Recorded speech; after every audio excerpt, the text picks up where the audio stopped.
नमस्कार दोस्तों, आप देख रहे हैं AS14 एक्सप्लेन।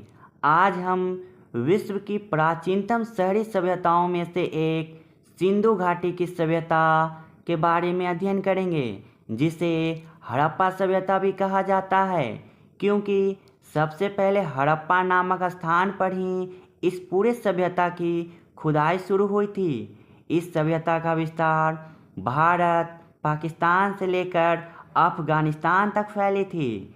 हड़प्पा सभ्यता की खोज अपने आप में बहुत रोचक और इतिहास बदल देने वाली कहानी है, जो आज से करीब 5000 साल पहले चमक रही थी और जिसकी खोज ने पूरी दुनिया को हैरान कर दिया। जी हाँ दोस्तों, जो अपनी नगर योजना, चौड़ी सड़कें, ग्रिड सिस्टम, जल निकासी व्यवस्था, पक्की ईंटों के मकान के लिए विश्व प्रसिद्ध थी। दोस्तों, इसकी शुरुआत होती है 1826 में, जब एक अंग्रेज अधिकारी चार्ल्स मेसन, जो पाकिस्तान के पंजाब और सिंध इलाकों के भ्रमण पर आए थे, वहाँ इन्होंने ईंटों के ढेर को देखे थे और अपनी पत्रिका नैरेटिव ऑफ जर्नी में इसकी जानकारी देते हैं। लेकिन इसकी असली खोज तो 1856 से शुरू होती है, जब कराची से लाहौर तक रेलवे लाइन बिछाई जा रही थी। इसी क्रम में जॉन बटन, विलियम बटन नामक अंग्रेजों को बहुत सारी प्राचीन ईंटें मिली, लेकिन यह राज अभी भी दफा रहा।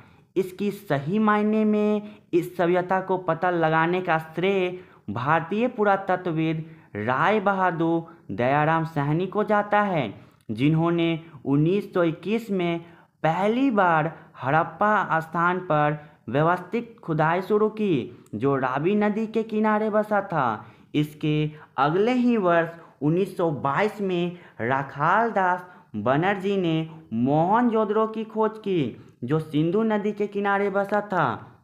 एक अंग्रेज अधिकारी पिगट महोदय ने तो हड़प्पा एवं मोहनजोदड़ो नगर को इस पूरे सभ्यता का जुड़वा राजधानी बताया है।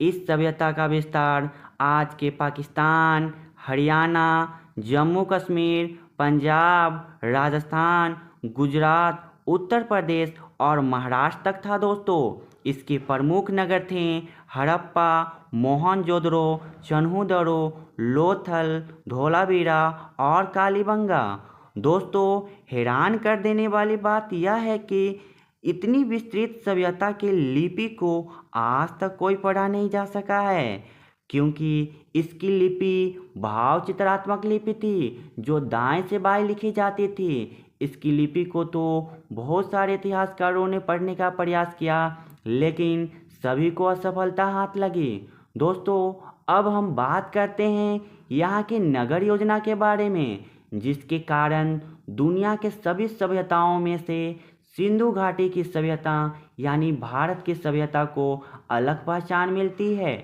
यहाँ के नगर दो भागों में बटे थे। एक दुर्ग किला यानी कि जिसे ऊंचा किला भी कहा जाता था, जहाँ शासक लोग रहा करते थे। दूसरा होता था नगर किला यानी कि निचला किला, जहाँ साधारण लोग रहा करते थे। यह एक संगठित नगर था, जहाँ चौड़ी सड़कें और ईंटों के मकान होते थे। सड़कें एक दूसरे को समकोण पर काटती थी। हर घर से जुड़ी बेहतरीन जल निकासी व्यवस्था हुआ करती थी। पूरे सभ्यता में नालियों का जाल बिछा था, जो घरों के गंदे पानी को बहाकर गली की नालियों तक ले जाता था। फिर छोटी नालियाँ बड़ी नालियों में मिलती थी, जो अंत में विशाल नालों में मिलकर शहर से बाहर चला जाता था। सिंधु सभ्यता में छोटे बड़े सभी प्रकार के घर मिले हैं। प्रत्येक घर के बीच में एक आंगन, उसके चारों तरफ कमरे, रसोई घर, शौचालय और स्नानागार पाया गया है। दोस्तों, मोहनजोदड़ो में तो इस पूरी सभ्यता का विशाल स्नानागार मिला है, जो इसे खास बनाता है। इस सभ्यता से कई अन्नागार भी मिले हैं, जहां अनाजों को रखा जाता था। अगर वही बात करें यहाँ की सामाजिक जीवन की, तो समाज मातृसत्तात्मक थी। वर्ण व्यवस्था का कोई प्रमाण यहाँ से नहीं मिलती है, पर समाज कई वर्गों में विभाजित था। व्यापारी, पुरोहित, श्रमिक, मजदूर लोग, शिल्पकार आदि लोग यहाँ रहते थे। यहाँ के लोगों की आर्थिक जीवन कृषि पर निर्भर थी। ये लोग गेहूँ, जौ, चावल और कपास की खेती किया करते थे। इसके अलावा ये लोग पशुपालन भी किया करते थे। ये लोग व्यापार दूसरे देशों तक, खासकर मेसोपोटामिया से करते थे। यहाँ की हस्तकला, मणके, मिट्टी के बर्तन और धातु कला प्रसिद्ध थी। यहाँ की धार्मिक जीवन की बात करें तो मातृ देवी और पशुपति महादेव की पूजा करते थे, क्योंकि खुदाई से कई मूर्तियाँ भी मिली है। यहाँ कोई एक शासक या राजा का कोई प्रमाण नहीं मिलता है। दोस्तों, हड़प्पा सभ्यता अपने विज्ञान और प्रौद्योगिकी में बहुत आगे थी। इस सभ्यता के लोगों को तांबा तथा कांस्य नामक धातुओं की जानकारी थी। यहाँ के लोगों को माप तौल की भी जानकारी थी। ये लोग सिंचाई के लिए कुओं, नहरों, जलाशयों का इस्तेमाल करते थे। आखिरकार दोस्तों, इतने समृद्ध और विस्तृत सभ्यता का अंत कैसे हुआ? दोस्तों, इतिहासकारों का मानना है कि इसके पीछे कई कारण थे।